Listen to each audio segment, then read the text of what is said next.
जिस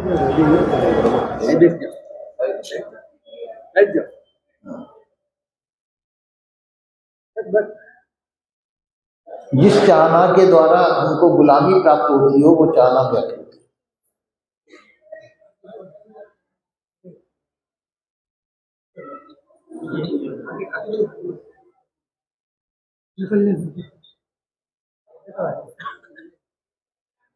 जिस प्रयत्न के द्वारा हमको बंधन उपस्थित होते हो वो प्रयत्न व्यर्थ होते हैं, बेकार होते हैं। और संसार में रह करके हमको प्रयत्न करने पड़ते हैं। एक तो प्रयत्न करने पड़ते हैं संसारी वस्तुओं को प्राप्त करने के लिए,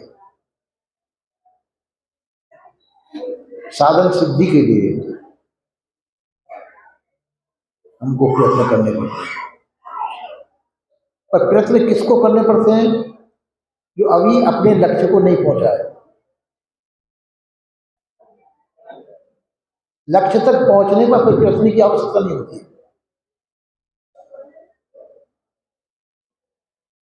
वो उसका अप्रयत्न जीवन होता है। प्रयत्न कब तक है? जब तक हम अपने लक्ष्य पर नहीं पहुंचे। और लक्ष्य पर पहुंचने पर सभी प्रयत्न को विश्राम दे देना पड़ता है। वो हमारा अप्रयत्न जीवन होता है, क्योंकि उसको चाहना सब खत्म हो जाती है। चाहना कब तक होती है? जब तक वो हमको अपनी वस्तु प्राप्त नहीं होती। वास्तव में अपनी वस्तु सभी को प्राप्त है। जो आपको प्राप्त होनी चाहिए वो आपको पहले से ही प्राप्त है, हमको उसका पता नहीं है या उसकी रुचि नहीं है। हम प्राप्त संसार को करना चाहते हैं, अपना आपा हमको प्राप्त है या नहीं है इसका हमको पता नहीं है। हम संसार की तरफ हमारी रुचि है, संसार को प्राप्त करना चाहते हैं। और संसार से कभी शांति नहीं मिल सकती है। जितना जितना संसार को आप प्राप्त करने की कोशिश करेंगे जितना जितना अशांति होगी। और साधक को चाहिए शांति। सबसे बड़ा साध्य है शांति। तुलसीदास जी ने कहा है कि तुलसी शांति समान सुख अपर दुख होना है। शांति के समान सुख कोई दूसरा नहीं है। और शांति कब किससे प्राप्त होती है? त्याग के द्वारा।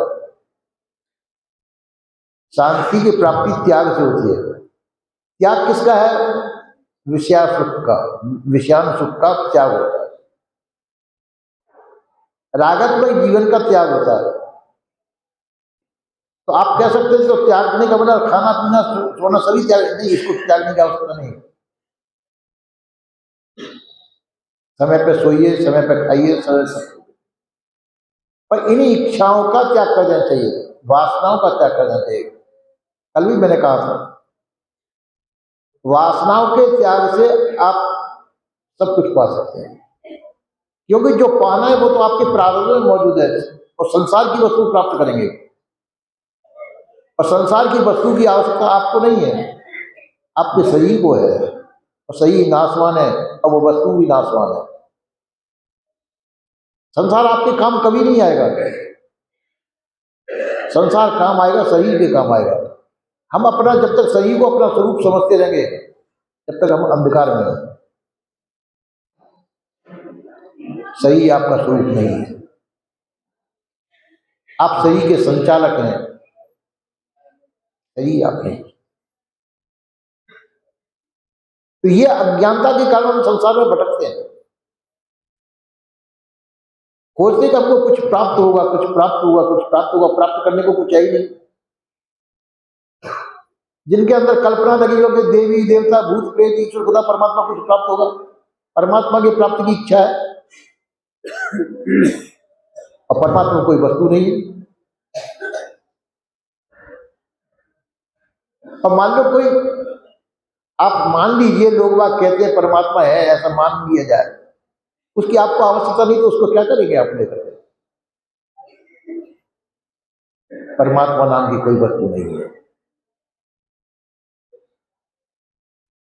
इसलिए जो है, जो विज्ञ पुरुष हैं, समझदार पुरुष हैं, इन सभी से उपराम हो जाते हैं। और संसार कभी प्राप्त होगा नहीं तो उसके लिए प्रश्न की आवश्यकता भी नहीं है।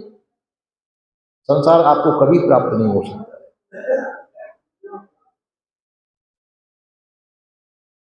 जिस प्रकार से आप टीवी के अंदर बैठते हैं, विभिन्न प्रकार के फल आपको दिखाई देते हैं, और वो आपको खाने को नहीं मिलेंगे, खाली दिखाई मात्र के लिए। तो संसार की प्रतीति होती है, प्राप्ति नहीं। संसार की प्रतीति होती है, प्राप्ति नहीं हो सकती है। तो जब ज्ञानी जन इस बात को समझते हैं, जब जिसकी प्राप्ति नहीं हो सकती उसके लिए प्रयत्न व्यर्थ है। सभी प्रयत्नों का अंत करके वो अपने आप में स्थित हो जाता है। क्यों? प्रयत्न के द्वारा संसार प्राप्त हुआ, और संसार से आपके अभिष्ट फल की प्राप्ति संभव नहीं है। तो आपका अभिष्ट फल तो आप स्वयं है ना, संसार तो नहीं है। और प्रयत्न की आवश्यकता संसार के लिए, और संसार से आपको उपराम होना है, आपको किसी प्रयत्न की आवश्यकता नहीं है। अच्छा, अब जो शरीर संबंध से जो प्रयत्न करने पड़ेंगे प्रारब्ध के अनुसार होगा। आपने वासनाओं का त्याग कर दिया तो हर्ष सुख के अंदर आप समान हैं। जिनके लिए हर्ष सुख बराबर है, सुख दुख जिनके लिए समान है,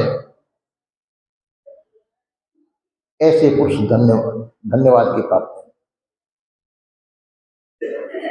ऐसों के दर्शन भी दुर्लभ है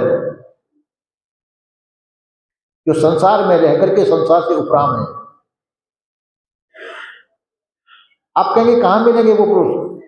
दिखाई तो दे जाएंगे, पर ये आपको पता कैसे चलेगा वो है ऐसे?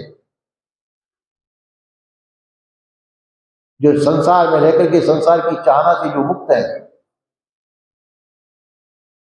मुक्त इसलिए कि उनको उसकी जानते कि प्राप्त नहीं होगी। जैसे अभी मैंने उदाहरण दिया, जैसे टीवी में रखे हुए फल आपको प्राप्त नहीं हो सकते, तो आपका इच्छा भी नहीं होगी ये मेरे को प्राप्त होंगे। असलियत में यदि ज्ञान है तो इसी प्रकार से उन पुरुषों के लिए कि संसार की वस्तु मुझे प्राप्त नहीं हो सकती है, तो उसकी इच्छा भी उनकी समाप्त हो जाती है, इच्छा भी नहीं होती है। जो प्राप्तव्य है वो उनको स्वतः प्राप्त है, जो प्राप्तव्य है उनको स्वतः प्राप्त है, और जो अप्राप्त है वो कभी प्राप्त होगा नहीं। प्राप्तव्य क्या है? आपका स्वरूप, आप स्वयं अपने आप को स्वयं सदैव प्राप्त है, उससे वंचित कभी नहीं हो सकता। और संसार की प्राप्ति कभी हो नहीं सकती। तो ऐसा सोच करके हम उपराम हो जाते हैं। जब तक शरीर है, शरीर के प्रयत्न करते रहते हैं, पर उनके अंदर वासना नहीं रहती है, और शरीर का कर्तव्य पूरा करते रहते हैं।